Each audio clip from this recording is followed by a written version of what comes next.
অনেকবার কক্সবাজার ভ্রমণ হলেও এবারে কক্সবাজার ভ্রমণটা ছিল আমার কাছে ঠিক অন্যরকম। অন্যরকম কেন? কারণ আমি আমার বাবা-মার সাথে অনেক, অনেক, অনেক বছর আগে একবার কক্সবাজার গিয়েছিলাম। সেটাই ছিল আমার জীবনের ১ম কক্সবাজার ভ্রমণ।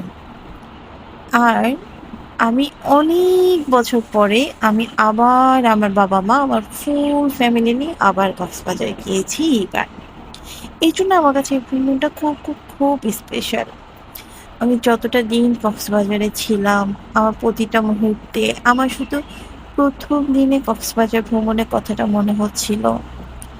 আমি এরপরও অনেকবার কক্সবাজার গিয়েছি আমার স্বামীর সাথে। তখন আমার শুধু মনে হতো, ইস!